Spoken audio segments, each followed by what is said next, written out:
Hello everyone, welcome back to my channel learn with Rashmi.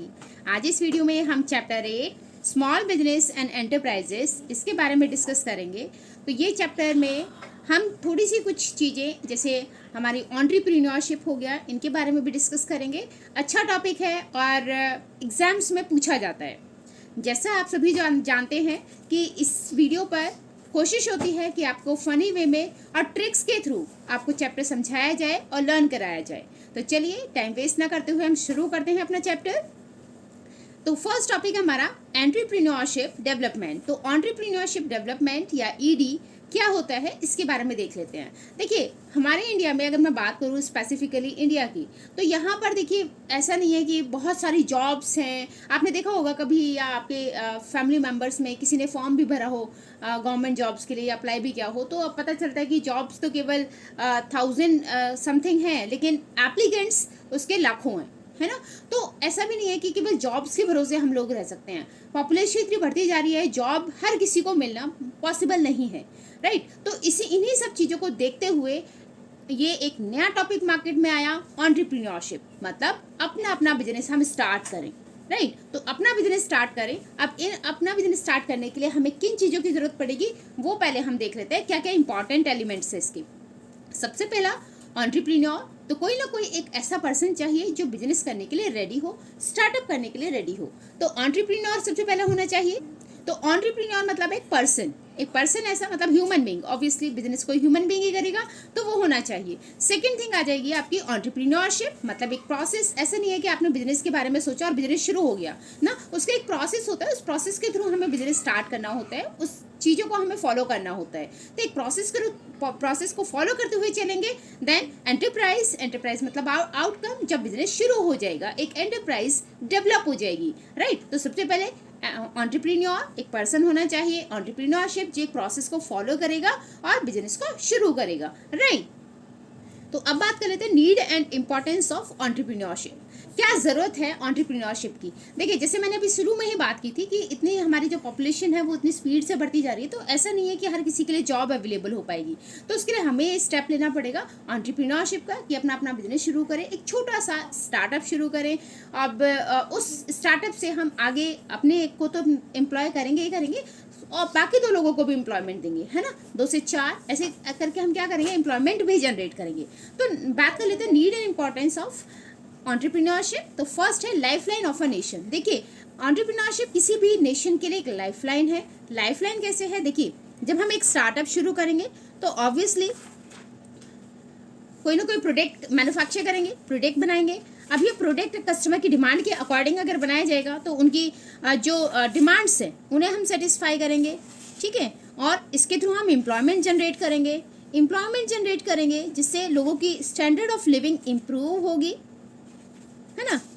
Standard of living improve होगी। अब standard of living भी improve होगी तो लोगों की परचेजिंग पावर बढ़ेगी और उनका ग्रोथ होगी, डेवलपमेंट होगी ना। और ये सारी चीज़ें देखिए, जब प्रोडक्ट मैन्युफैक्चर हो रहा है तो जीडीपी बढ़ रही है। जीडीपी बढ़ रही है तो कहीं ना कहीं कंट्री की इनकम बढ़ रही है, लोगों की इनकम बढ़ रही है, पर कैपिटा इनकम बढ़ रही है। तो ये सारे इंडेक्स होते हैं जो एक कंट्री को, एक नेशन को मेजर करते हैं, राइट। तो इसीलिए हम बोल सकते हैं कि स्टार्टअप के थ्रू एम्प्लॉयमेंट बढ़ी जिससे गरीबी कम होगी, पॉवर्टी कम हो जाएगी, राइट। लोगों की स्टैंडर्ड ऑफ लिविंग बढ़ेगी। तो ये सारी चीज़ें कहीं ना कहीं हमारी कंट्री का डेवलपमेंट करती हैं। इसीलिए हम बोल सकते हैं कि एंटरप्रेन्योरशिप किसी भी नेशन के लिए लाइफ लाइन का काम करती है। तो नेशन की लाइफ लाइन होती है एंटरप्रेन्योरशिप। आपने देखा होगा बड़े बड़े देशों में भी ना हर कोई जॉब ही नहीं कर रहा है, they just use to do their startups. तो वो अपने अपने स्टार्टअप्स करते हैं। तो स्टार्टअप कहीं ना कहीं किसी भी नेशन के लिए एक लाइफ लाइन का काम करता है, राइट। सेकेंड हो गया प्रोवाइड इनोवेशन। देखिए, ऑब्वियसली जब मैं किसी बिजनेस के बारे में अगर सोच रही हूँ तो मैं नए नए आइडियाज़ के बारे में सोचूंगी कि कौन सा बिजनेस अच्छा रहेगा, क्या उसके मतलब बिजनेस को करने के लिए फिजिबल है, क्या मेरे पास रॉ मटेरियल्स हैं, क्या टेक्नोलॉजी मुझे मिलेगी, क्या लेबर मुझे ऐसी मिलेगी, है ना। तो हम नए नए आइडियाज़ के बारे में सोचते हैं, नए नए मेथड्स सोचेंगे प्रोडक्शन के बारे में, नई टेक्नोलॉजीज़ के बारे में सोचेंगे, नए मार्केटिंग वेज के बारे में सोचेंगे। तो इससे क्या होता है, कहीं ना कहीं इनोवेटिव आइडियाज़ शुरू होते हैं, इनोवेटिव आइडियाज़ जनरेट होते हैं, right. Next, growth of economy में हम यहाँ बात कर चुके हैं कि एम्प्लॉयमेंट जनरेट होगा, पॉवर्टी कम होगी, स्टैंडर्ड ऑफ लिविंग बढ़ेगी, सोशल वेलफेयर होगा, जिसकी वजह से क्या होगा, इकोनॉमी की ग्रोथ होगी, है ना। Increase profit. अगर सभी लोग स्टार्टअप करने लगे तो आप खुद ही सोचिए, जॉब केवल हम ये ना कहेगा कि भाई हमें जॉब दो, गवर्नमेंट के ऊपर ना बैठ कर कि भाई गवर्नमेंट हमें जॉब देगी तो ही हम काम करेंगे। अगर हम स्टार्टअप अपना कर रहे हैं तो स्टार्टअप कर रहे हैं तो किसी न किसी चीज़ का तो प्रोडिक्शन करेंगे, ठीक है, प्रोडिक्शन करेंगे। और ये सारी चीज़ें हम इनोवेटिव, मतलब हम ये देखकर चल रहे हैं कि कौन सी टेक्नोलॉजी हम यूज़ करें, मार्केट कैसे हम क्रिएट करें प्रोडक्ट के लिए, इन सारी चीज़ों को देखते हुए हम अपना काम कर रहे हैं, अपने स्टार्टअप कर रहे हैं, तो इसमें प्रॉफिट के चांसेस बढ़ जाते हैं, है ना। तो एक कंट्री में जितने ज़्यादा स्टार्टअप होंगे उतने ज़्यादा प्रॉफिट का चांस भी बढ़ जाता है। हाँ, नो डाउट हर बिजनेस में रिस्क होता है, बट अगर हम सारी चीज़ों को पहले से ही सोच कर चल रहे हैं तो कहीं ना कहीं वो हमारे प्रॉफिट अर्न करने में हेल्प करेगा, right. Then employment opportunity, obviously startup कर रहे हैं तो हम किसी न किसी चीज़ को मैन्युफैक्चर करेंगे और सारा काम तो अकेले नहीं कर लेंगे। अगर मैं कोई बिजनेस स्टार्ट कर रही हूँ, मैंने कोई स्टार्टअप शुरू किया है, तो सारा काम मैं तो अकेले नहीं करूँगी, मुझे कुछ लोगों की हेल्प की ज़रूरत पड़ेगी, हो सकता है मुझे लेबर की ज़रूरत भी पड़े, हो सकता है मुझे किसी के सपोर्ट की ज़रूरत पड़े। तो कहीं ना कहीं हम क्या करेंगे, एम्प्लॉयमेंट अपॉर्चुनिटीज़ बढ़ जाती हैं, है ना, जॉब हम क्रिएट करने लग जाते हैं। देन सोशल बेनिफिट ऑब्वियसली आप एम्प्लॉयमेंट दे रहे हैं, है ना, क्वालिटी प्रोडक्ट्स प्रोवाइड कर रहे हैं, इनोवेटिव आइडियाज़ के थ्रू काम कर रहे हैं, कस्टमर को सेटिस्फाई कर रहे हैं, तो ये क्या हुआ, सोशल बेनिफिट्स के लिए काम कर रहे हैं, है ना। तो उससे क्या होता है, सोशल बेनिफिट, सोशल वेलफेयर के लिए हम काम कर रहे हैं। और स्टार्टअप अगर कर रहे हैं तो मतलब कहीं ना कहीं हम रीजनल ग्रोथ को भी बैलेंस करने का काम कर रहे हैं, बैकवर्ड एरियाज को डेवलप करने का काम कर रहे हैं, राइट। तो ये सोशल बेनिफिट का हम काम कर रहे हैं यहाँ पर। देखिए, प्रोसेस में हमेशा याद रखना, सीक्वेंस ऑफ स्टेप्स को फॉलो करना ज़रूरी होता है। आप ना इन सीक्वेंस को ऐसे ही चलाएंगे, इसको आगे पीछे नहीं कर सकते। प्रोसेस का मतलब होता है एक सीक्वेंस में चलना, ठीक है। तो स्टेप्स को हमें ऐसे ही फॉलो करना होगा, इन्हें हम इंटरचेंज नहीं कर सकते, आगे पीछे नहीं करना है बिल्कुल भी, वरना मार्क्स कट जाएंगे, राइट। तो प्रोसेस को सबसे पहले मैं एक एग्जांपल ले लेती हूँ आपको, फिर इन्हें प्रोसेस को हम सारे समझेंगे, ठीक। तो इससे रिलेटेड एग्जांपल ले लेती हूँ मैं कि आपको अपनी गर्लफ्रेंड को डेट पर लेके जाना है, ठीक है, डेट पर लेकर जा रहे हैं आप, ठीक, अपने फ्रेंड को। अब उसके लिए क्या करेंगे, पहले आप डिस्कवरी करेंगे, मतलब आपको पहले अंदर से होना चाहिए कि आप रेडी हैं जाने के लिए, नहीं है, ठीक है। आप अंदर से ऐसा ना हो किसी के प्रेशर के थ्रू जा रहे हो, किसी के दबाव के थ्रू जा रहे हो, या भाई फ्रेंड ने बोल दिया है कि अब आप मना नहीं कर सकते। तो ये होता है पहले अंदर से मोटिवेशन होना चाहिए, अंदर से आपको लगे कि हाँ चलो भाई घूम कर आते हैं, एंजॉय करके आते हैं, राइट। फिर इसके बाद क्या करेंगे, आप अपॉर्चुनिटीज़ देखेंगे कि कहाँ कहाँ आप जा सकते हैं, कहाँ कहाँ घूम सकते हैं, कौन से रेस्टोरेंट पर जा सकते हैं, कहाँ खाना अच्छा मिलता है, कहाँ पर आप बैठ कर दो अच्छी बातें कर सकते हैं, राइट। तो अपॉर्चुनिटीज़ देखेंगे। इसके बाद क्या करेंगे, आप सारी जो आइडियाज़ आपने यहाँ सोचे, देखा कि हाँ कहाँ कहाँ आप जा सकते हो, उन सारी चीज़ों को पेपर पर नोट करके आप ये इवेलुएट करेंगे कि भाई कहाँ पर खर्चा ज़्यादा तो नहीं आएगा, है ना, कहाँ पर आपका बजट बन रहा है, कहाँ आप कौन से रेस्टोरेंट पर आप जा सकते हैं, ऐसा तो नहीं है कॉफ़ी 400 रुपये की पड़ जाएगी, राइट। तो वहाँ पर क्या करेंगे, आप इवेलुएट करेंगे सारी आइडियाज़ को, राइट। देन उसके बाद आप प्लान करेंगे कि अच्छा कहाँ जाना था, यहाँ से इवेलुएट कर लिया, सेलेक्ट कर लिया बेस्ट को, अब उसके अकॉर्डिंग आप प्लान बनाएंगे कि कैसे आपको काम करना है, ठीक है।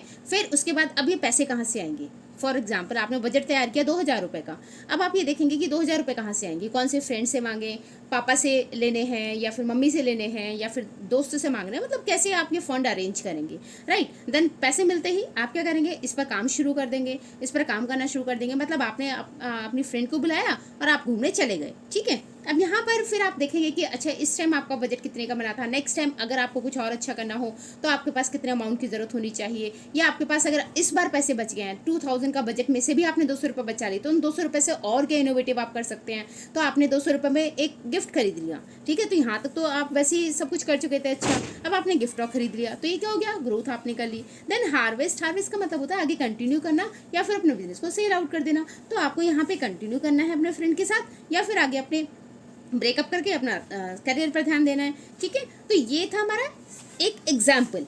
अब आ जाते हैं, बात करते हैं अपने प्रोसेस ऑफ एंटरप्रेन्योरशिप की। तो सबसे फर्स्ट प्रोसेस है, सबसे पहला स्टेप है सेल्फ डिस्कवरी। एंड एंटरप्रेन्योर को ना खुद से ये होना चाहिए कि भाई मुझे ये काम करना है, ठीक है। ऐसे नहीं है पापा ने बोल दिया कि भाई ये स्टार्टअप कर लो, मम्मा ने बोल दिया कि स्टार्टअप कर लो, या किसी दोस्त ने आपको सजेशन दे दिया है, किसी रिलेटिव ने आपको सजेशन दे दिया है। आपको खुद का अंदर से होना चाहिए कि आपको कोई स्टार्टअप करना है, राइट। Then identify opportunities. अब आप ये देखेंगे कि स्टार्टअप करेंगे तो किस चीज़ का स्टार्टअप करेंगे, कौन से प्रोडक्ट आपको बनाने हैं या किस फील्ड में आपको स्टार्टअप करना है, कौन कौन सी अपॉर्चुनिटीज़ आपके पास आएंगी, कौन कौन से आपको रिस्क यहाँ आ सकते हैं, राइट। तो उन सारी चीज़ों का हमें यहाँ ध्यान रखना है कि क्या क्या अपॉर्चुनिटीज़ है मेरे पास, कि अपॉर्चुनिटीज़ का कैसे फ़ायदा हम उठा सकते हैं, कौन कौन सी फ्यूचर में मुझे ज़रूरतें पड़ेंगी स्टार्टअप से रिलेटेड, कौन कौन से मुझे प्रॉब्लम्स फेस करनी पड़ सकती हैं। तो ये सारी चीज़ें हमें देखनी है, ठीक है। तो पहला क्या था, सेल्फ डिस्कवरी, कि अंदर से मन होना चाहिए, आपके अंदर से विल पावर होनी चाहिए, आपको अपने आप पता होना चाहिए कि क्या आपकी स्ट्रेंथ है, क्या आपकी वीकनेस है, किस बिजनेस को आप अच्छे से कर पाएंगे।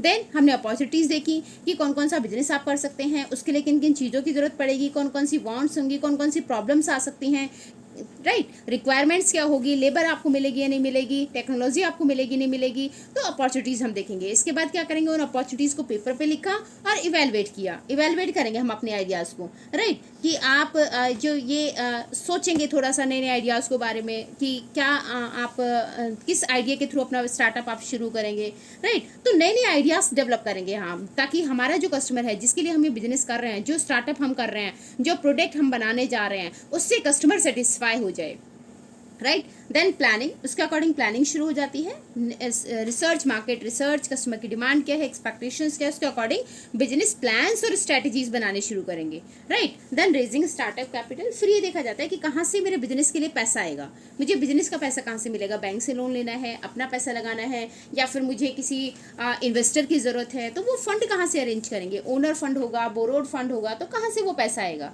राइट। देन स्टार्टअप, पैसा आते ही हम क्या करेंगे, अपना बिजनेस शुरू कर देंगे, और ये देखेंगे कि बिजनेस में आगे फ्यूचर में क्या क्या चैलेंजेस आएंगे, या हमें ध्यान रखना है बिजनेस एनवायरनमेंट के साथ साथ कि खुद को भी हमें चेंज करना है, हम अपने एनवायरनमेंट को चेंज, जैसे जैसे बिजनेस एनवायरनमेंट में चेंजेस आ रहे हैं वैसे वैसे हम अपने बिजनेस को भी चेंज करते चलें, है ना। जैसे आपने देखा होगा बहुत सारी जो प्रोडक्ट्स हैं मार्केट में, उनके बहुत जल्दी टाइम टू टाइम ना इनोवेटिव होते रहते हैं। जैसे कैमरा, आप मोबाइल फ़ोन ही ले लो, उसमें कितने आप देखेंगे नए फीचर्स आते रहते हैं, गाड़ियाँ ले लो, उसमें कई नए कितने नए फीचर्स आते रहते हैं, है ना। ये सब क्यों होता है, क्योंकि कस्टमर की जो डिमांड है ना बहुत जल्दी जल्दी चेंज होती है, तो हमें उन सब चीज़ों का ध्यान रखना है कि हम उनके एक्सपेक्टेशंस पर कैसे खरा उतरें, राइट। देन उसके बाद ग्रोथ, कि अब हमें कौन सी नई ब्रांच खोलनी है, अपने प्रोडक्ट को ऐड करना है, डाइवर्सिफाई करना है क्या, और नए प्रोडक्ट लाइन इसमें ऐड करने हैं, तो ग्रोथ हम उसके बाद अपनी ग्रोथ पर ध्यान देंगे। देखिए हर कोई बंदा जब बिजनेस शुरू करता है तो ऑब्वियसली ग्रोथ पर्पज से ही करता है, कोई ये सोच के बिजनेस नहीं करता कि अगर अब मेरा बिजनेस आज 10 लाख का है तो वो 10 लाख का ही रहे, है ना। कोशिश की जाती है उसे करोड़ों में बदलने की और आगे बढ़ाने की। तो ग्रोथ पर हम ध्यान देंगे कि अपने बिजनेस में कैसे हमें ग्रोथ करनी है, क्या नया ब्रांच हमें खोलना है, क्या नया प्रोडक्ट ऐड करना है, राइट। देन हार्वेस्ट, बहुत सारे जो एंटरप्रेन्योर होते हैं ना बेटा, वो ऐसे होते हैं जो अपना आइडिया को बाद में बड़े बड़े बिजनेसमैन को सेल कर देते हैं। तो हमें ये देखना है कि हम उस बिजनेस को कंटिन्यू करते हैं या किसी बिजनेसमैन को सेल करना है, राइट। नेक्स्ट हमारा startup India scheme. Startup India scheme, देखिए इन सब चीज़ों के लिए नरेंद्र मोदी जी ने एक स्कीम स्टार्ट की थी जिसका नाम दिया गया था स्टार्टअप स्कीम। ये स्कीम स्टार्ट की थी, उन्होंने फर्स्ट इंट्रोड्यूस किया था इस स्कीम को अपने जो स्पीच थी उनकी एज अ पीएम, जो उन्होंने स्पीच दी थी 15 अगस्त 2015 में, ठीक है। तो 15 अगस्त 2015 यहाँ पे शुरू हुआ था स्टार्टअप स्कीम, ठीक है। यहाँ से उन्होंने अनाउंस किया था कि एक स्कीम वो लॉन्च करने जा रहे हैं जिसका नाम होगा स्टार्टअप। तो स्टार्टअप, फिर से एक बार बात कर लेते हैं, स्टार्टअप है क्या, a business enterprise in the form of private limited company, कोई भी प्राइवेट लिमिटेड कंपनी हो सकती है, पार्टनरशिप फॉर्म हो सकती है, लिमिटेड लायबिलिटी पार्टनरशिप हो सकती है, या फिर सोल प्रोप्राइटर हो सकती है, जो इंडिया में रजिस्टर्ड है, ठीक है, इंडिया में रजिस्टर्ड होगी, and which has started less than 5 years अगो, जिसको शुरू हुए अभी 5 साल से कम का टाइम हुआ है, right, and have annual turnover of less than 25 crore, और जिसका एनुअल टर्नओवर 25 करोड़ से कम होगा। तो ऐसे बिजनेस एंटरप्राइजेस हमारे किसके अंडर आएंगे, स्टार्टअप में, तो उन्हें हम स्टार्टअप में रजिस्टर करा सकते हैं। कोई भी private limited company, partnership company, limited liability partnership, या फिर सोल प्रोप्राइटर जो इंडिया में रजिस्टर्ड होंगे, जिनको शुरू किए हुए 5 साल से कम का टाइम हुआ होगा, या फिर जिनका एनुअल टर्नओवर 25 करोड़ से कम होगा, ठीक है, तो वो आएंगे आपके स्टार्टअप में। अच्छा, तो यहाँ पर थोड़ा सा एक चीज़ याद रखना, ये स्टार्टअप बिल्कुल नया बिजनेस होना चाहिए, पुराना बिजनेस नहीं होगा, ना ही स्प्लिटेड आउट बिजनेस हो सकता है। ऐसा नहीं है 2 कंपनियां पहले मर्ज थी, अब वो अलग अलग हो गई हैं और वो बोलने लगे हमने तो स्टार्ट शुरू किया है, ठीक है, तो वो स्टार्टअप नहीं माना जाएगा। बिल्कुल नया बिजनेस होना चाहिए, नया इनोवेशन होगा या नई कंपनी होगी, राइट, वही स्टार्टअप में एलिजिबल हो सकती है। अब बात कर लेते हैं various scheme and ways to fund startup by government of India. अब स्टार्टअप के लिए फंड कहाँ से आएगा, तो उसके लिए गवर्नमेंट ने कुछ स्कीम्स निकाली हैं, गवर्नमेंट ने कुछ बेनिफिट्स दिए हैं जो लोग स्टार्टअप शुरू करते हैं उनके लिए हेल्पफुल हो सकता है। पहला है नो इंस्पेक्शन।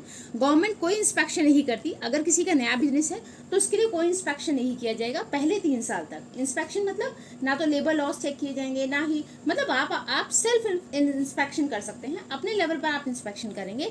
बट अगर देखो नए नए स्टार्टअप शुरू किया है तो हो सकता है लोगों से गलतियां भी हो, ठीक है। तो ये चीज़ कोशिश की जाती है कि 3 साल तक कोई भी इंस्पेक्शन ना किया जाए, और जो भी आप अपनी तरफ से कर रहे हैं इंस्पेक्शन वो सेल्फ इंस्पेक्शन होगा। मतलब ऐसा भी नहीं है कि गवर्नमेंट अगर 3 साल तक कोई इंस्पेक्शन नहीं करेगी तो आप फिर रूल्स को फॉलो ना करो। आप रूल्स को फॉलो करेंगे, बट फिर भी अगर कोई लूज पोल रह जाते हैं तो गवर्नमेंट 3 साल तक का आपको टाइम देती है सेटल होने के लिए, जिसके लिए कोई इंस्पेक्शन नहीं होगा। Then benefit in patent and intellectual property. यहाँ पे बेनिफिट्स प्रोवाइड किए जाते हैं पेटेंट और इंटेलेक्चुअल प्रॉपर्टी के। अब पेटेंट और इंटेलेक्चुअल प्रॉपर्टी क्या होता है? आईपी या आईपीआर। इसमें क्या होता है, जैसे आपने कोई नई चीज़ बनाई है, नया इन्वेंट किया है, नया मेथड कोई निकाला है किसी चीज़ को बनाने का, तो आप उसको पेटेंट करा सकते हैं, कॉपीराइट उसका ले सकते हैं। मतलब आपको मोनोपोली मिल जाएगी उसको मार्केट में सेल करने के लिए। आप कोई भी आपके डिज़ाइन को, आपके आइडिया को, आपके इन्वेंशन को कॉपी नहीं कर सकता। ठीक, ऑब्वियसली मैंने कोई चीज़ बनाई है तो उसका बेनिफिट मुझे मिलना चाहिए, ठीक है। तो यहाँ पर आपको ये वो बेनिफिट दिया जाता है। तो इसमें क्या होता है, इसके लिए ना कुछ फीस लगती है, गवर्नमेंट कुछ चार्जेस लेती है। तो अगर आप अपने किसी भी इन्वेंशन का पेटेंट कराते हैं, किसी भी मेथड का, प्रोसेस का पेटेंट करा लेते हैं, तो यहाँ पर 80% का डिस्काउंट दिया जाता है। मतलब 80% का जो फीस चार्जेस है वो गवर्नमेंट देगी, बाकी केवल 20% आपको देना होगा। तो यहाँ उस पर ये डिस्काउंट मिल जाता है पेटेंट की जो फीस है वहाँ पर, राइट। देन बात करें funding scheme for startup. Government ने बहुत सारी फंडिंग स्कीम्स भी निकाली हैं जो स्टार्टअप करने वालों की हेल्प करती हैं कि उन्हें फंड कहाँ से मिले, तो उसमें उनकी हेल्प करती हैं, राइट। जैसे गवर्नमेंट ने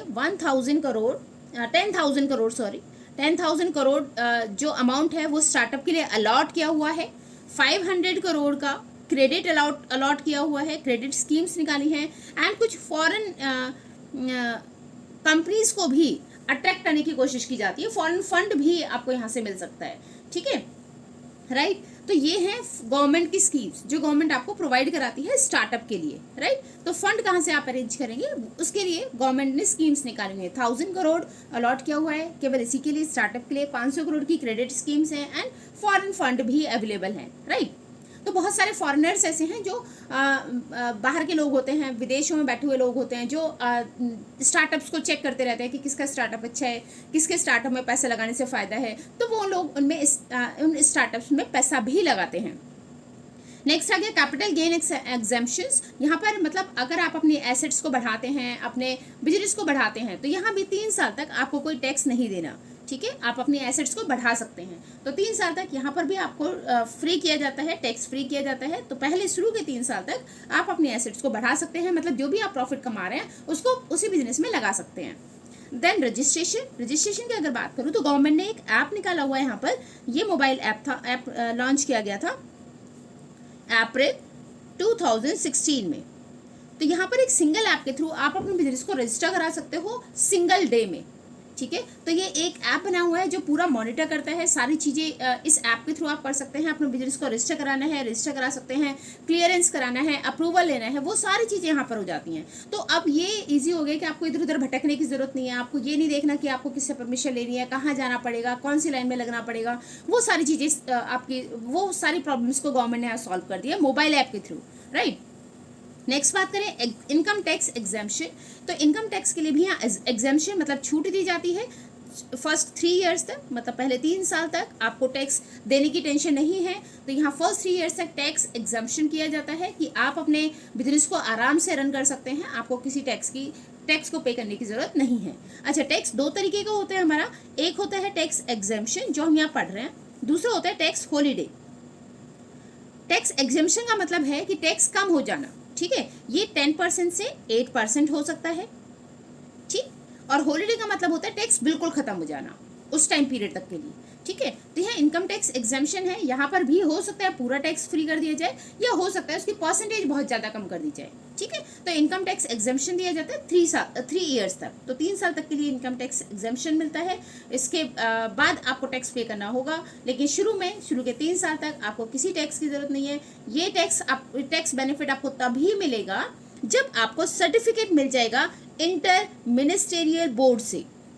तो इन सब चीज टैक्स एग्जाम्पशन के लिए आप तभी अप्लाई कर सकते हैं जब आपके पास ये सर्टिफिकेट होगा। सर्टिफिकेट कहाँ से मिलेगा? इंटर मिनिस्टेरियल बोर्ड, ठीक है, यहाँ से सर्टिफिकेट आपके पास मिल जाएगा तो आप इस बेनिफिट को ले सकते हैं, इनकम टैक्स एग्जाम्पशन वाले बेनिफिट को, राइट।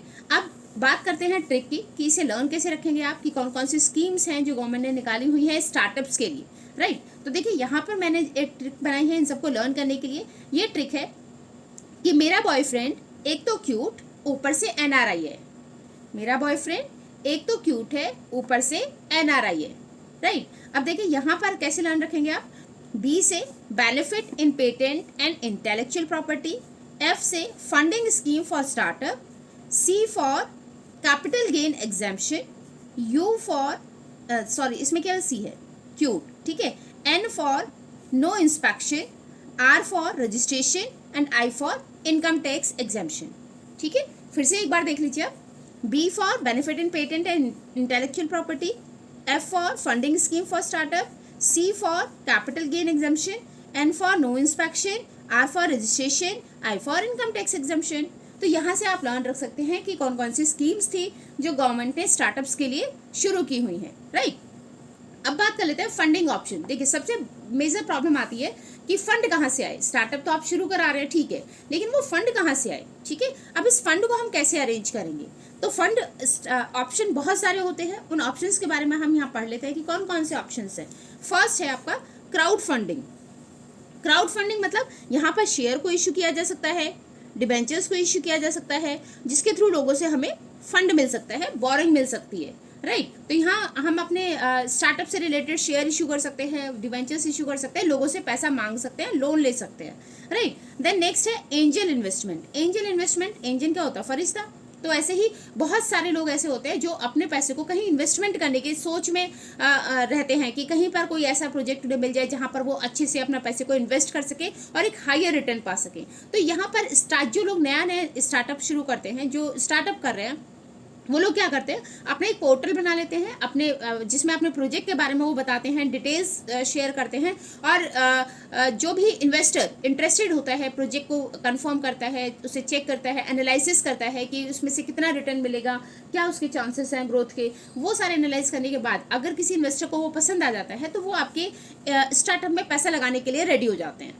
उन्हें बोलते हैं एंजल इन्वेस्टमेंट, ठीक है। कि मतलब आपने स्टार्टअप शुरू किया था और फरिश्ते की तरह कोई बंदा आया और आपको पैसे देने के लिए रेडी हो गया।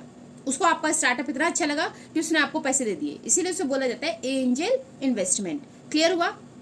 तो हम अपने स्टार्टअप से रिलेटेड डिटेल्स शेयर करेंगे वेबसाइट पर, पोर्टल पर, जिसमें जो लोग उसे पढ़ेंगे अगर वो इंटरेस्टेड हैं तो हमारे स्टार्टअप में पैसा लगाने के लिए रेडी हो जाते हैं, ठीक है। नेक्स्ट है बैंक लोन। बैंक से लोन ले सकते हैं, लेकिन डिपेंड करता है आपकी मॉर्गेज कितनी है, आप कितने की सिक्योरिटी दे सकते हैं, उसके बाद आपको बैंक लोन इश्यू हो सकता है। बैंक भी पहले ये देखेगा कि आपका प्रोजेक्ट कैसा है, कितना उसके फ्यूचर ग्रोथ के चांसेस है, उसके बाद आपको लोन सैंक्शन कर सकते हैं। Then self funding. ऑब्वियसली हम कोई भी स्टार्टअप स्टार्ट करते हैं तो सबसे पहले ये देखते हैं कि हमारे पास अपना कितना फंड है। तो यहाँ जो स्टार्टअप कर रहे हैं वो अपना फंड लगाएगा, अपना पैसा लगाएगा, ठीक है। अब उसके पास प्रॉफिट था, ब्लॉक मनी था उसके पास, उसको वो यूज़ कर सकता है। उसने सेफर साइड के लिए कुछ रिजर्व्स बनाए हुए थे, उनको वो यूज़ कर सकता है। मतलब जो भी स्टार्टअप कर रहा है वो अपना पैसा लगाएगा, ठीक है। वो हो गया self funding. Then loan from NBFCs, non banking financial, ठीक है। तो नॉन बैंकिंग फाइनेंशियल कंपनीज ये भी लोन प्रोवाइड करती हैं। जो लोग बैंक से लोन नहीं ले पाते, यहाँ से जिन लोगों को लोन नहीं मिलता, वो लोग यहाँ पर जाके अप्लाई कर सकते हैं, यहाँ से लोन ले सकते हैं, ठीक है। तो ऑब्वियसली इनका ना थोड़ा सा रेट ऑफ इंटरेस्ट ज़्यादा होता है as per bank loan, but फिर भी जिन लोगों को बैंक लोन नहीं देता या जो लोग वहाँ क्वालिफाई नहीं करते, उनकी क्राइटेरिया को बैंक से जिनको लोन नहीं मिल पाता, वो लोग यहाँ से लोन ले सकते हैं। तो यहाँ से उन्हें लोन मिल जाता है, राइट। नेक्स्ट है वेंचर कैपिटल। वेंचर कैपिटल बहुत सारी कंपनियां भी ऐसी होती हैं जो ये वेट करती हैं कि वो अपने सरप्लस को कहाँ इन्वेस्ट करें, कहाँ कौन से प्रोजेक्ट में पैसा लगाएं कि उन्हें वहाँ से अच्छा बेनिफिट मिले, अच्छा रिटर्न मिले। तो यहाँ पर स्टार्टअप, अगर आपका स्टार्टअप अच्छा है तो कंपनियां भी वो ये चेक करती रहती है कि कौन कौन से नए नए बिजनेस है मार्केट में, इनोवेटिव बिजनेसेस लोग लेकर आ रहे हैं, उन्हें चेक करती रहती हैं, उन्हें जज करती रहती हैं। तो एनालाइज करने के बाद अगर उन्हें लगता है कि आपका प्रोजेक्ट अच्छा है तो वो आपके प्रोजेक्ट में पैसा लगाने के लिए रेडी हो जाएगी। तो उन्हें बोलते हैं वेंचर कैपिटल। क्लियर? नेक्स्ट हम बात करते हैं government programmes that offer startup capital. Government के भी कुछ प्रोग्राम्स हैं जो स्टार्टअप कैपिटल ऑफर करते हैं, जो कैपिटल्स ऑफर करते हैं। जैसे मैंने आपको यहाँ पर भी बताया कि 1000 करोड़ तो अलॉट किए हुए हैं स्टार्टअप्स के लिए, 10,000 crore, then 500 crore credit schemes के लिए हैं। फॉरेन से भी आपको, बाहर से भी आप, विदेशी फंड भी आपको मिल सकता है अपने स्टार्टअप के लिए, जो विदेशी कंपनियां आपके स्टार्टअप में लगा सकती हैं। बाकी यहाँ पे देखिए गवर्नमेंट प्रोग्राम के दो हम लेवल की बात कर लेते हैं सेंट्रल लेवल के बेसिस पर। तो सेंट्रल लेवल पर भी गवर्नमेंट ने कुछ प्रोग्राम्स बनाए हुए हैं, एंड स्टेट लेवल पर भी हमारे कुछ प्रोग्राम्स हैं।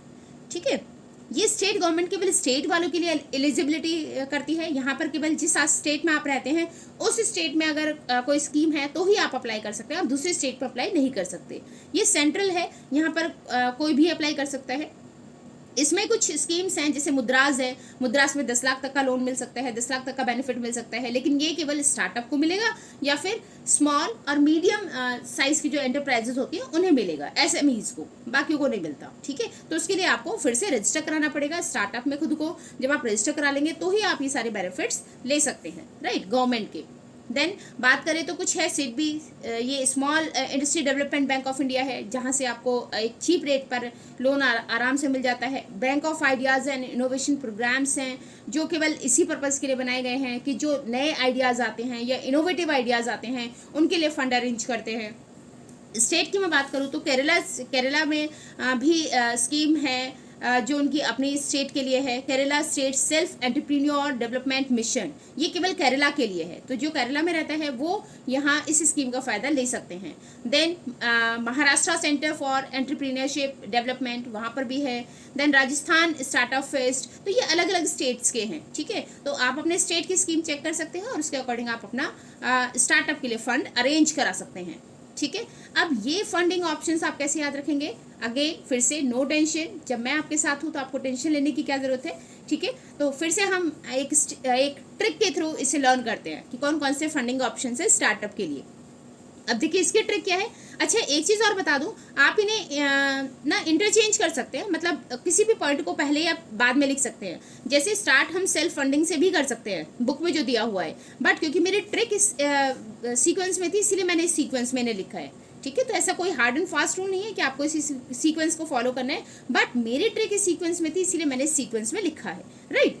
तो चलिए अब फंडिंग ऑप्शंस के बारे में पढ़ लेते हैं। तो यहाँ हम बात करते हैं कि चलो अब से नो वीडियो गेम या व्लॉगिंग, केवल पढ़ाई करेंगे।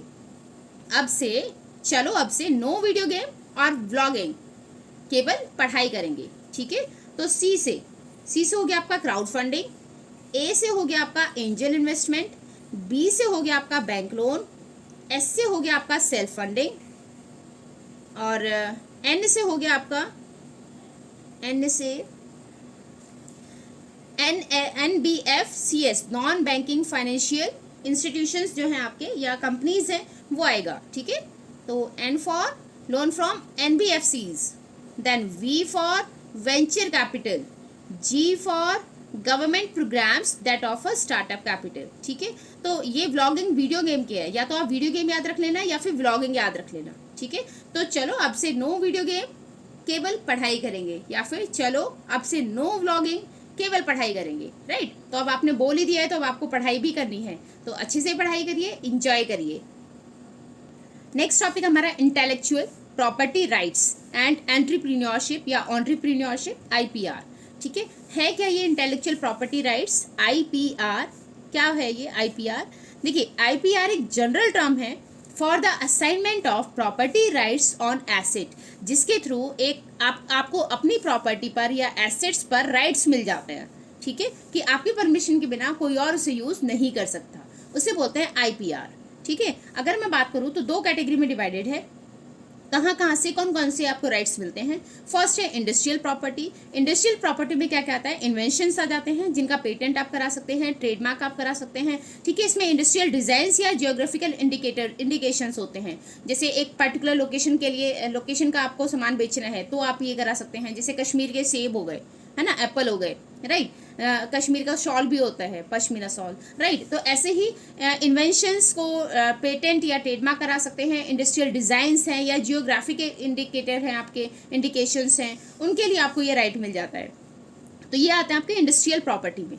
सेकंड बात करूँ कॉपीराइट की, तो कॉपीराइट जो मिलता है वो लिटरेरी या फिर आर्टिस्टिक वर्क में मिलता है। मतलब आपकी कोई म्यूजिक कंपोज किया है, ठीक है, म्यूजिक इंडस्ट्री है, डांस फॉर्म आपने आप कोई नया डांस फॉर्म आपने कोई इन्वेंट किया है, इन सब के लिए आप कॉपीराइट करा सकते हैं, ठीक है, ताकि आपकी परमिशन के बिना कोई और उन्हें यूज़ ना करे, कोई और कॉपी ना कर पाए, ठीक है। अब थोड़ा सा डिटेल में इन सब चीज़ों को पढ़ लेते हैं। तो आपने ये समझ लिया कि आईपीआर इंटेलेक्चुअल प्रॉपर्टी राइट्स कब मिलता है, किन चीज़ों के लिए मिलता है, वो हमने समझ लिया। यहाँ पर इंडस्ट्रियल प्रॉपर्टीज़ के लिए मिलेगा, इंडस्ट्रियल डिज़ाइंस होंगे या जियोग्राफिक इंडिकेशंस होंगे, उनके लिए आपको पेटेंट या ट्रेडमार्क मिल जाता है, या आपने कोई नया इन्वेंशन किया है, राइट। कॉपीराइट की मैं बात करूँ तो लिटरेरी या आर्टिस्टिक वर्क, म्यूजिक, डांस, इन सब के लिए आपको मिल जाता है, ठीक है। अब बात कर लेते हैं हम यहाँ पर कि इन सबको डिटेल्स में, ठीक। फर्स्ट हो गया हमारा कॉपीराइट। देखिए कॉपीराइट क्या होता है, कॉपीराइट आपको हेल्प करता है, या कॉपीराइट आपको एक परमिशन दे देता है, कॉपीराइट होल्डर को एक एक्सक्लूसिव राइट देता है टू कॉपी द वर्क और मॉडिफाई इट। मतलब आपके बिना उस वर्क को ना तो कोई कॉपी कर सकता है आपकी परमिशन के बिना, ना ही उसमें कोई चेंजेस कर सकता है, ठीक है। तो ये आपके पास एक एक्सक्लूसिव राइट आता है। फॉर एग्जाम्पल मुझे ये पता है कि भाई हल्दी से क्या क्या सामान बना सकते हैं, लेकिन मैंने ये सबसे पहले मार्केट में बनाया कि हल्दी से हमने टूथपेस्ट बना लिया, ठीक है। अभी टूथपेस्ट मैंने बना लिया तो मैं उसका कॉपीराइट ले सकती हूँ। तो सबको पता होगा ये कि कैसे बनाना है, लेकिन फिर भी वो उसे नहीं बना सकते, ठीक है। तो कॉपीराइट मतलब, या फिर मैंने एक गाना गाया है, सॉन्ग गाया और उस सॉन्ग का मैंने कॉपीराइट करा लिया, ठीक है। वैसे तो आप ये बोले कि सॉन्ग आपने गा लिया, एक आपने रैप निकाली है और आपने उसका कॉपीराइट करा लिया, ठीक है। तो कॉपीराइट आपने जब रैप का ले लिया तो आपके परमिशन के बिना उस रैप को कहीं भी कोई भी यूज़ नहीं कर सकता। अगर किसी को उस रैप को यूज़ करना होगा तो पहले आपकी परमिशन लेनी पड़ेगी, राइट। तो उसे बोलते हैं हम कॉपीराइट। कॉपीराइट जो म्यूजिक फॉर्म या डांस फॉर्म के लिए कराया जाता है, ठीक है। तो यहाँ पर कॉपीराइट क्या हो गया आपका कि कॉपीराइट होल्डर को ये राइट मिल जाता है कि कोई उसे उसकी मर्जी के बिना, उसकी परमिशन के बिना यूज़ नहीं कर सकता। नेक्स्ट आ जाता है पेटेंट पर। तो सॉरी, वो हल्दी वाला एग्जाम्पल यहाँ पर आएगा। पेटेंट पर आ जाते हैं। पेटेंट क्या था कि जो आपको प्रोटेक्ट करता है आपके प्रोसेस को यूज़ करने से, मेथड को यूज़ करने से, या आपने कोई इन्वेंट किया था उन सारी चीज़ों से आपको प्रोटेक्ट करता है कि आपके प्रोसेस को, आपकी मेथड को, आपके इन्वेंशन को कोई और कॉपी ना कर ले। उनसे प्रोटेक्ट करने में पेटेंट हमारी हेल्प करता है। जैसे मैं एग्जांपल ले रही थी कि हल्दी से मैंने टूथपेस्ट बनाया, ठीक है। अब सबको ये बनाना आ गया कि हल्दी से कैसे टूथपेस्ट बना सकते हैं, लेकिन मैंने उसका पेटेंट करा लिया था। तो मेरी मर्जी के बिना कोई भी वो प्रोसेस या सेम चीज़ को नहीं बना सकता मार्केट में, ठीक है। तो यहाँ पर जैसे नॉवेल्स भी आ जाते हैं आपके, आपने कोई नॉवल लिखी है, आपने उसका पेटेंट करा लिया तो कोई और कॉपी नहीं कर सकता, कोई और उसको यूज़ नहीं कर सकता। आपने देखा होगा बहुत सारी मूवीज़ भी ऐसी होती है जो नॉवेल्स पर बेस्ड होती हैं, है ना। तो आप उसके लिए भी क्या होता है, परमिशन लेनी पड़ती है, और ऑब्वियसली कोई मुझसे परमिशन लेगा तो मैं उसके लिए चार्ज भी करूँगी, तो इसके लिए चार्ज भी किया जाता है, राइट। तो यहाँ पर पेटेंट क्या हो गया कि जो आपके प्रोसेस या मेथड को आपने कोई इन्वेंट किया था, कोई नई चीज़ बनाई थी, या आपने कोई नया प्रोसेस के थ्रू कोई मेडिसिन ही बना दी। कोविड आपने देखा होगा दवाइयाँ भी पेटेंटेड रहती है ना, पेटेंट रहती हैं। तो आपने कोविड वैक्सीन बना दी और आपको लग रहा है कि आपकी वैक्सीन को कोई और कॉपी ना कर ले, तो आप उसके लिए क्या कर सकते हैं, पेटेंट करा सकते हैं। तो आपकी परमिशन के बिना कोई और सेम प्रोसेस से सेम तरीके की मेडिसिन नहीं बना सकता, उसके लिए पहले आपसे परमिशन लेनी पड़ेगी, राइट। तो ये हो गया आपका patent, right. Patent gives you monopoly on selling, तो आपको मोनोपोली राइट मिल जाता है। आप अकेले ओनर, अकेले बंदे होते हैं मार्केट में जिसके पास ये राइट होगा कि वो चाहेगा जहां उसे बेचना है, कहां वो बेचे, कैसे उसे यूज़ करे, या कहां पर अपने जो उसने इन्वेंट किया है उसको वो कैसे बनाए, ठीक है। वो उसके ऊपर होगा पूरा कि अपने इन्वेंट को कैसे उसे यूज़ करना है, जो उसने इन्वेंशन किया है कैसे यूज़ करना है, कैसे मार्केट में बेचना है, किस किस को बेच रहा है, ये सारा राइट किसका होता है, पेटेंट होल्डर का, ठीक है। फिर से एक बार देख लेते हैं कॉपीराइट। कॉपीराइट जो हमें लिटरेरी आर्टिस्टिक वर्क के लिए मिलता है, मतलब आपने कोई मूवी बनाई है, म्यूजिक बनाया है, डांस फॉर्म क्रिएट की है, उसके लिए आपको मिल जाएगा कॉपीराइट, ठीक है। और पेटेंट आपने कोई भी नया इन्वेंशन किया है, या फिर कोई भी आपने नया प्रोसेस आपने निकाला है किसी चीज़ को बनाने का, या फिर कोई नॉवल आपने लिखा है, उनके लिए आप पेटेंट करा सकते हैं, जिसमें आपको मोनोपोली पावर मिल जाती है, ठीक है। अब बात कर लेते हैं ट्रेडमार्क की। ट्रेडमार्क क्या है, ट्रेडमार्क का मतलब होता है ब्रांड नेम, बहुत सारी प्रोडक्ट जो आप खरीदते हैं मार्केट में, वो किसकी वजह से खरीदते हैं? केवल उनके ब्रांड नेम की वजह से, है ना, कि भाई मार्केट में उनका बहुत ज़्यादा नाम है, बहुत ज़्यादा वैल्यू है, या उन लोगों ने इतनी मेहनत की है कि वो टॉप पर पहुंचे हैं, अपने एक ब्रांड क्रिएट किए, तो वो हो गया। उसके लिए आप बना सकते, उसके लिए हमारे जो उसको कैसे हम प्रोटेक्ट करें, वो ट्रेडमार्क के थ्रू प्रोटेक्ट किया जाता है। तो ट्रेडमार्क में आपका कोई भी वर्ड, कोई भी सिंबल, कोई भी नाम आ जाता है जिसको आप अपने कॉम्पिटिटर से अलग कर सकते हैं, कॉम्पिटिटर से आपको आपके प्रोडक्ट को डिफ्रेंशिएट करने में हेल्प करता है, अलग करने में हेल्प करता है, और आपकी मर्जी के बिना कोई same design, same word, same symbol, same नाम यूज़ नहीं कर सकता। ठीक है, तो वो हो गया आपका ट्रेडमार्क। जैसे नाइकी का आपने देखा होगा ऐसे मार्क रहता है ना, तो कोई और कंपनी से यूज़ नहीं करेगी। एप्पल को देखा होगा आपने, आधा बाइट किया हुआ एप्पल रहता है, तो कोई और उसे यूज़ नहीं कर सकता। ये सब किस में आते हैं? आपके ट्रेडमार्क में। ठीक है, तो ये तीनों हो गए हमारे इंटेलेक्चुअल प्रॉपर्टी राइट। क्या है इंटेलेक्चुअल प्रॉपर्टी राइट? कि किसी भी प्रोडक्ट को आपने जो नया प्रोडक्ट मार्केट में बनाया है, नया प्रोडक्ट ने इन्वेंट किया है, उसको आप कैसे कॉपी करने से बचाएं, उसके लिए राइट्स दिए जाते हैं, जिन्हें हम बोलते हैं intellectual property right.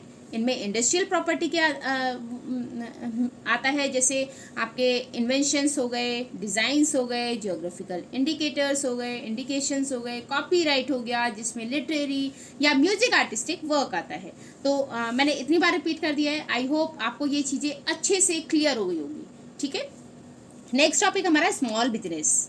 Next topic हमारा स्मॉल बिजनेस। स्मॉल बिजनेस देख लेते हैं, स्मॉल बिजनेस है क्या। ठीक है, तो industries development and regulation act 1951 इसके अकॉर्डिंग एनी एंटरप्राइज, कोई भी enterprise which employees not more than 50%, जिसमें 50 से ज़्यादा एम्प्लॉय नहीं होंगे, वैन यूजिंग पावर, अगर वो पावर का यूज़ करते हैं तो, पावर मतलब इलेक्ट्रिसिटी का use in sense of running machines, अगर वो मशीनों के साथ काम कर रहे हैं, उनके पास मशीनें भी है, कैपिटल इंटेंसिव टेक्निक भी है और लेबर इंटेंसिव टेक्निक भी है, मतलब मशीनों के साथ साथ वो काम कर रहे हैं, उनके पास अगर 50 एम्प्लॉय हैं, ठीक है, and 100 when not using power with capital asset not exceeding 5 lakh, मतलब अगर वो मशीनों का यूज करेंगे तो 50 से ज़्यादा एम्प्लॉय वहाँ नहीं होने चाहिए, और अगर वो मशीन का यूज नहीं कर रहे हैं, टोटल लेबर से काम करा रहे हैं, तो 100 लेबर से ज़्यादा, 100 एम्प्लॉय से ज़्यादा उनके पास एम्प्लॉय नहीं होने चाहिए।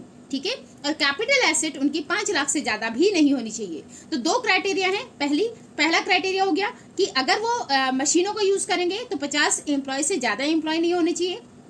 अगर वो मशीनों का यूज़ नहीं करते तो 100 एम्प्लॉय से ज़्यादा नहीं होंगे। सेकेंड, उनकी जो कैपिटल एसेट है वो 5 लाख से ज़्यादा नहीं होनी चाहिए। कैपिटल एसेट मतलब मशीनें वगैरह, ये सारी चीज़ें मिलाकर, उनका बिल्डिंग वगैरह सारी कैपिटल एसेट्स को मिलाकर 5 लाख से ज़्यादा का अमाउंट नहीं होना चाहिए। ठीक है, 5 लाख से ज़्यादा उनकी एसेट नहीं होंगी। राइट, तो ये 2 क्राइटेरिया हैं जो हमारे industries development and regulation act 1951 में मेंशन थी, इसके लिए स्मॉल बिजनेस की। तो ऐसा कोई भी बिजनेस जिसमें अगर वो मशीनों से काम कराते हैं तो 50 से ज़्यादा एम्प्लॉय नहीं होंगे, with capital asset 5 lakh, 5 lakh से ज़्यादा कैपिटल एसेट्स में नहीं होगी, और अगर वो लेबर से काम कराते हैं, एम्प्लॉयज से काम कराते हैं, तो 100 एम्प्लॉय होंगे, 100 एम्प्लॉय से ज़्यादा नहीं होंगे, विद सेम कैपिटल एसेट उनके पास 5 लाख तक ही होनी चाहिए। तो ऐसे बिजनेस को क्या बोलते हैं? Small business. ठीक है, थोड़ा सा और आगे बात कर लेते हैं क्योंकि इसमें काफ़ी सारे चेंजेस हुए हैं, जैसे 1959 में, 1960, 1966, 75, 1980,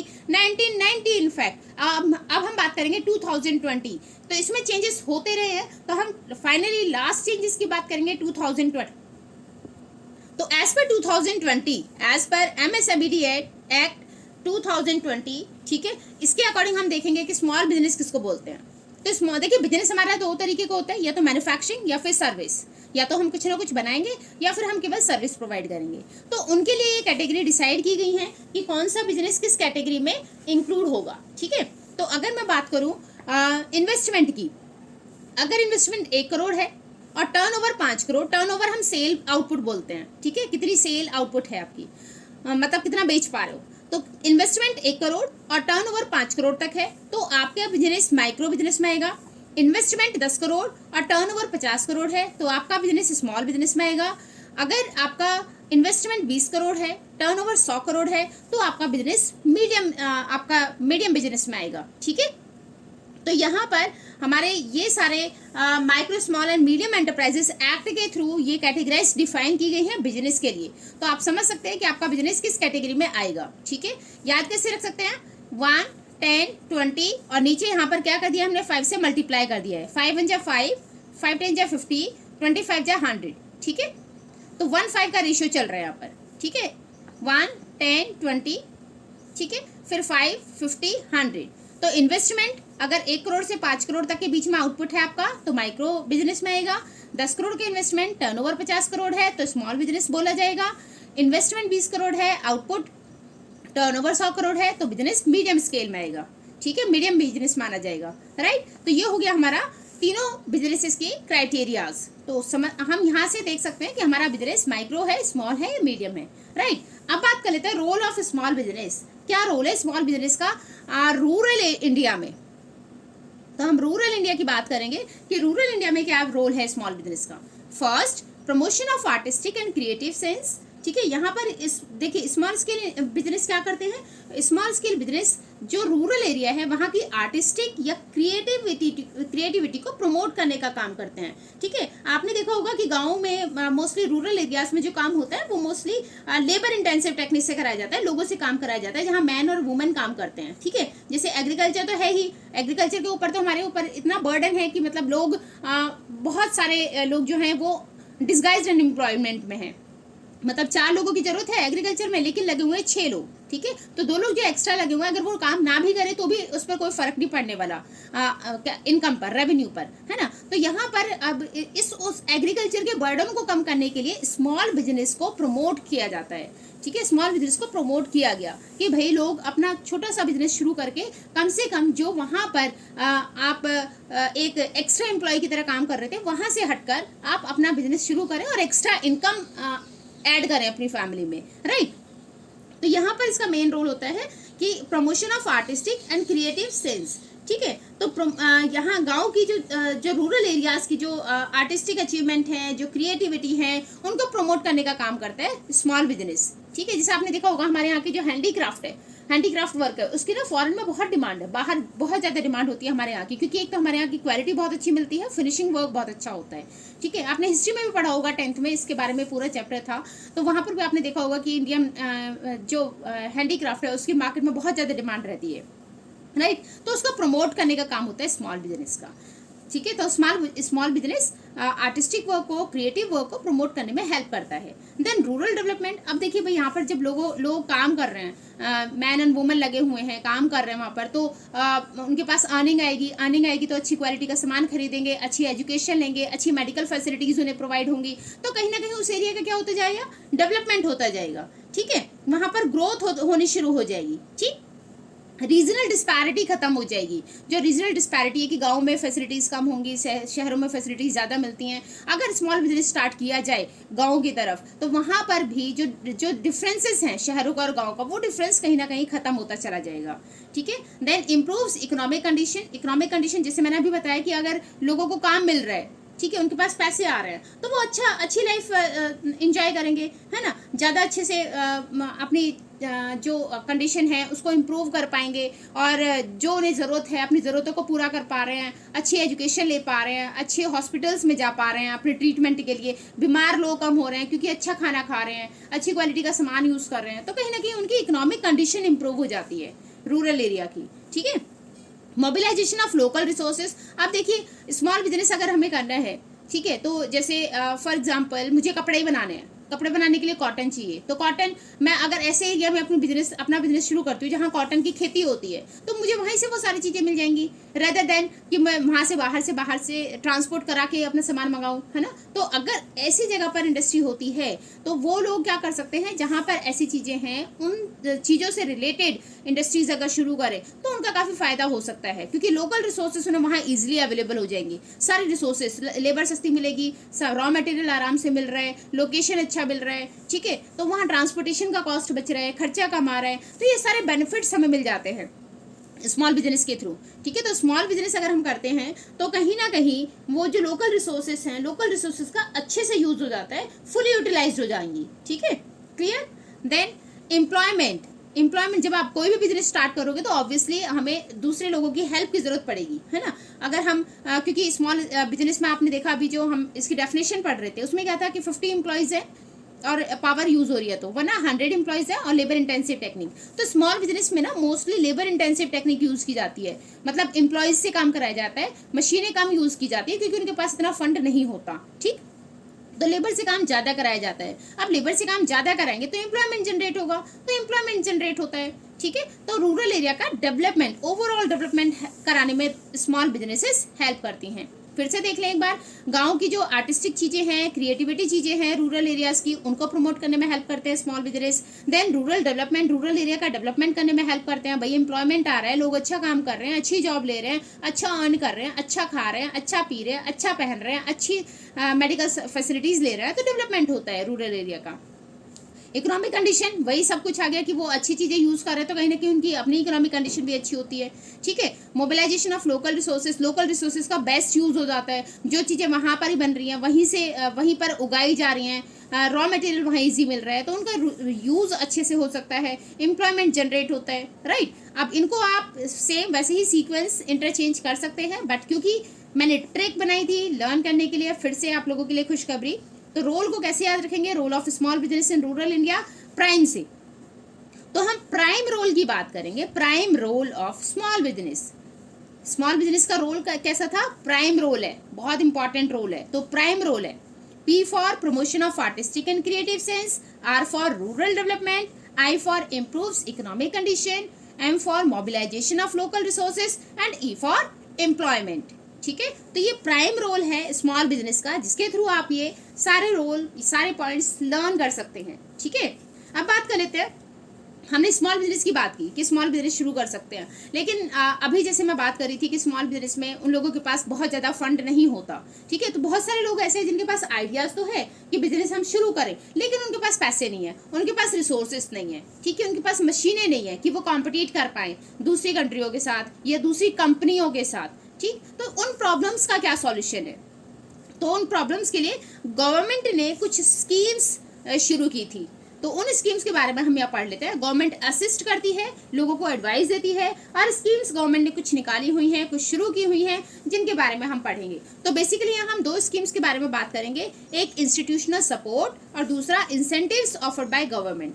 तो कुछ इंस्टीट्यूशनल सपोर्ट है, मतलब इंस्टीट्यूशंस बनाए गए हैं गवर्नमेंट के थ्रू जो स्मॉल बिजनेसेस को प्रमोट करते हैं, उनकी हेल्प करते हैं। दूसरा, गवर्नमेंट ने कुछ इंसेंटिव्स भी दिए हैं, उन इंसेंटिव्स के बारे में हम बात करेंगे। तो पहला आ गया इंस्टीट्यूशनल सपोर्ट। तो ऐसा कौन सा इंस्टीट्यूशन है जो स्मॉल बिजनेस या कोई अगर बंदा स्मॉल बिजनेस शुरू करना चाहता है तो उसकी हेल्प करेगा। तो फर्स्ट है आपका NSIC, national small industries corporation. ये बनाया गया था 1955 में। ठीक है, इंपॉर्टेंट पॉइंट है बेटा, ये एग्जाम्स में टीचर्स बहुत देती है इस पॉइंट को, ये सारा गवर्नमेंट असिस्टेंस और स्पेशल स्कीम्स, तो अच्छे से ध्यान से सुनना। तो नेशनल स्मॉल इंडस्ट्रीज कॉर्पोरेशन, इसको सेटअप किया गया था, बनाया गया था 1955 में। इसका मेन मोटिव था कि जो रूरल एरियाज की जो ग्रोथ है उसको किया जाए, स्मॉल स्केल इंडस्ट्रीज को डेवलप किया जाए, उनकी ग्रोथ की जाए। ठीक है, तो किस लिए, अब इसका काम क्या होता है, to supply indigenous and important machine in easy instalment. जैसे मैंने अभी बोला कि उनके पास फंड नहीं होता, तो गवर्नमेंट क्या करती है, जिन मशीनों की, जिन इंपॉर्टेंट मशीनों की उन्हें जरूरत है, उन मशीनों को उनके लिए इजी इंस्टॉलमेंट पे अवेलेबल कराती है। ठीक है, बाहर से मंगवाएगी, क्योंकि लोकल मशीन तो वो वहीं से भी खरीद सकते हैं, बट जिन इंपॉर्टेंट मशीनों की उनकी ज़रूरत है, जिनके साथ वो अपना बिजनेस आगे बढ़ा सकते हैं, अपने बिजनेस की ग्रोथ कर सकते हैं, उन मशीनों को वो गवर्नमेंट इजी इंस्टॉलमेंट पर अवेलेबल कराती है। ठीक है, to procure and supply important raw material, raw material उन्हें सप्लाई करेगी, रॉ मटेरियल की अगर जरूरत है तो रॉ मटेरियल अवेलेबल कराती है। ठीक है, to export product of SSI। अब हर कोई बंदा एक्सपोर्ट नहीं कर सकता, बाहर नहीं बेच सकता, क्योंकि उसके लिए बहुत लेंदी प्रोसेस होता है, और उन प्रोसेस को फॉलो ये जो स्मॉल बिजनेस कर रहे हैं लोग, उनके पास इतनी नॉलेज नहीं होती। बहुत सारे लोग बहुत सीधे होते हैं, जिनके पास इतना बहुत अवेयर नहीं होते कि उन्हें पता हो कि कैसे एक्सपोर्ट करना है, तो वो क्या करते हैं, एक लोकल एरिया तक ही सीमित रह जाते हैं। तो गवर्नमेंट ऐसे लोगों को हेल्प करती है, ऐसे लोगों की जो सामान है, ऐसे लोगों की जो प्रोडक्ट्स हैं, उनको एक्सपोर्ट कराने में हेल्प करेगी। ठीक है, तो गवर्नमेंट यहाँ देखिए मशीनें भी प्रोवाइड कर रही है इजी इंस्टॉलमेंट पर, रॉ मटेरियल भी प्रोवाइड कर रही है, और फिर उनके सामान को एक्सपोर्ट कराने में भी हेल्प कर रही है। ठीक है, next, to provide technological assistance. अब देखिए मशीनें तो मंगवा दी, इंपॉर्टेंट मशीनें मंगवा दी, अब उन्हें चलाएगा कौन, ठीक है। तो यहाँ पर टेक्नोलॉजिकल असिस्टेंस भी दी जाती है, उन्हें ये सिखाया भी जाता है कि जो बाहर से मशीनें आई हैं, इंपोर्टेड मशीनें आई हैं, वो काम कैसे करेंगी, उनसे काम कैसे कराना है, मशीनों से कैसे वो मशीनें चलती हैं। तो वो टेक्नोलॉजिकल असिस्टेंस भी दी जाती है, असिस्ट भी किया जाता है। To provide advisory and monitoring services, उन्हें एडवाइस भी दी जाती है कि भैया आप अपने प्रोडक्ट में क्या इनोवेटिव कर सकते हो, क्या चेंज कर सकते हो जिससे आपके प्रोडक्ट की डिमांड बढ़ जाए, कैसे पैकिंग कर सकते हो कि आपके प्रोडक्ट की डिमांड बढ़ जाए, क्या कॉस्ट आप रखोगे, उन सारी चीज़ों से रिलेटेड एडवाइजरी भी ये एनएसआईसी प्रोवाइड करता है। Then to develop software technology park and technology transfer. अब देखिए यहाँ पर ना इनकी ऑनलाइन बिजनेस करने में भी हेल्प करती है कि मतलब वो ऑनलाइन कैसे, अगर उन्हें अपना डेटा अपलोड करना है या अपने इमेजेस शो करनी है या अपनी इन्फॉर्मेशन देनी है अपने बिजनेस के बारे में, तो उसके लिए उन्हें सॉफ्टवेयर प्रोवाइड करना, सॉफ्टवेयर टेक्नोलॉजी से अपडेट कराना, ठीक है, ये सारी हेल्प भी गवर्नमेंट उनकी करती है। तो उन्हें सॉफ्टवेयर टेक्नोलॉजी प्रोवाइड करेगी ताकि वो अपने बिजनेस से रिलेटेड सारी डिटेल्स अपलोड कर सके, बाहर के लोग भी उनके बारे में जान सकें। उनको प्रमोट करने के लिए टेक्नोलॉजिकल असिस्टेंस भी गवर्नमेंट यहाँ प्रोवाइड करती है, ठीक है। तो शुरू से लेकर एंड तक गवर्नमेंट सारी चीज़ों में उनकी हेल्प कर रही है। रॉ मटेरियल से लेकर रॉ मटेरियल मंगाएगी, मशीनें मंगाएगी, फंड अरेंज करा रही है, ठीक है, और उसके बाद टेक्नोलॉजी की जरूरत है तो टेक्नोलॉजी असिस्टेंस, एडवाइस भी दे रही है, सिखा भी रही है, एक्सपोर्ट भी करा रही है। तो गवर्नमेंट यहाँ सारी चीज़ों में हेल्प करती है। तो ये कौन सी इंस्टीट्यूशन था? एनएसआईसी। एनएसआईसी हेल्प करता है स्मॉल स्केल इंडस्ट्रीज की, ठीक है, जिससे वो उनकी ग्रोथ कर सके, राइट। तो नेक्स्ट हमारा डिस्ट्रिक्ट इंडस्ट्रीज सेंटर, डीआईसीज। ये बनाया गया था 1978 में, ठीक है। इसे बनाने का क्या रीज़न था?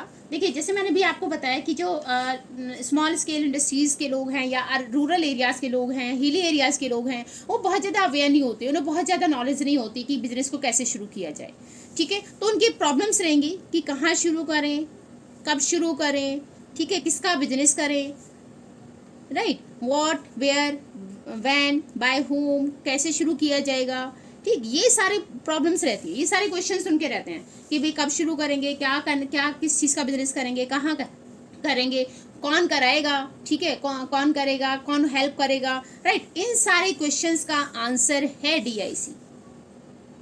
अगर आपको कोई भी प्रॉब्लम है कि आपको स्मॉल बिजनेस कैसा करना है, क्या किस चीज़ का कर सकते हो, क्या प्रॉब्लम आई, जो प्रॉब्लम आएंगी उन्हें कैसे आप फेस करोगे, फंड कहाँ से आपको मिलेगा, कैसे आपको रॉ मटेरियल मिलेगा, जो भी आपकी प्रॉब्लम्स है स्मॉल बिजनेस से रिलेटेड, जो भी आपकी क्वेरीज हैं, उन सब का सॉल्यूशन है डीआईसी, डिस्ट्रिक्ट इंडस्ट्रीज सेंटर, ठीक है।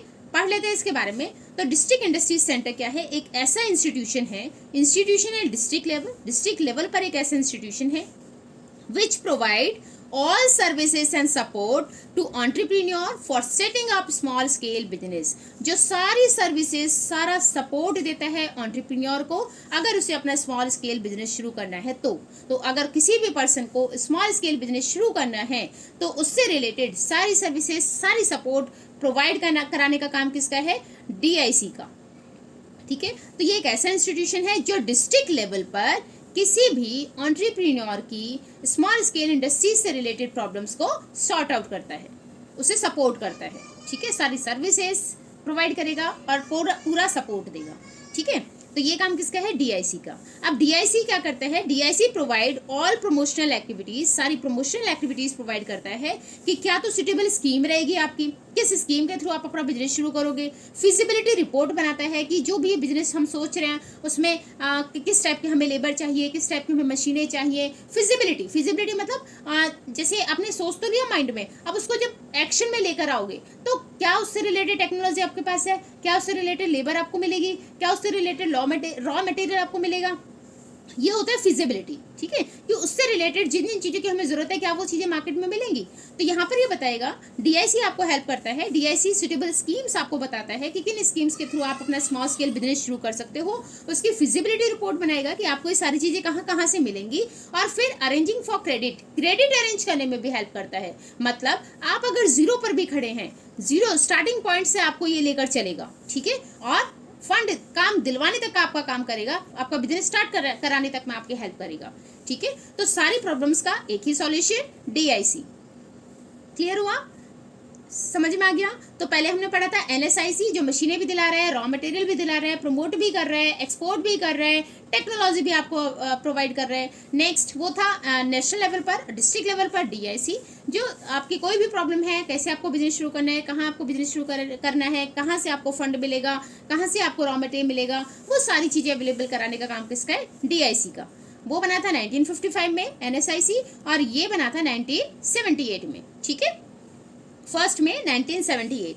अब बात कर लेते हैं कि इंसेंटिव्स की। हमने इंस्टीट्यूशन तो देख लिया कि 2 इंस्टीट्यूशन है जो हेल्प करते हैं स्मॉल स्केल इंडस्ट्रीज को प्रमोट करने में, है ना। अब बात कर लेते हैं हम यहाँ पर इंसेंटिव्स, जो गवर्नमेंट ने इंसेंटिव्स ऑफर किए हैं स्पेशली रूरल एरिया के लिए, बैकवर्ड्स या हिली एरियाज के लिए, कि अगर आप इंडस्ट्री इन एरियाज में खोलते हैं, अपना बिजनेस इन एरियाज में शुरू करते हैं, तो आपको कौन कौन से इंसेंटिव्स मिलेंगे, ठीक है। ये ऐसा क्यों, इन्हीं एरिया के लिए इंसेंटिव क्यों, ताकि रीजनल डिस्पैरिटी को कम किया जाए, ताकि लोग इंस्पायर हों, लोगों को अट्रैक्ट करते हैं गवर्नमेंट कि इन एरियाज में वो आके इंडस्ट्री लगाए। इन एरियाज में आके अगर इंडस्ट्री लगेंगी तो वहाँ एम्प्लॉयमेंट बढ़ेगा, जॉब लोगों को मिलेगी, ठीक है। उससे क्या होगा, उससे पॉवर्टी कम होगी, लोगों के पास अर्निंग आएगी, लोग अच्छी लाइफ एंजॉय करेंगे, है ना। तो कहीं ना कहीं उस एरिया का डेवलपमेंट शुरू हो जाएगा। अब कोई इंडस्ट्री आ रही है तो उसे मार्केट भी चाहिए, तो मार्केट डेवलप होगा, उसे ट्रांसपोर्टेशन के लिए रोड भी चाहिए, तो रोड बननी शुरू हो जाएंगी, ठीक है। वहाँ पर जो एम्प्लॉय काम करेंगे उनकी हेल्थ का भी ध्यान रखा जाएगा, तो हॉस्पिटल्स भी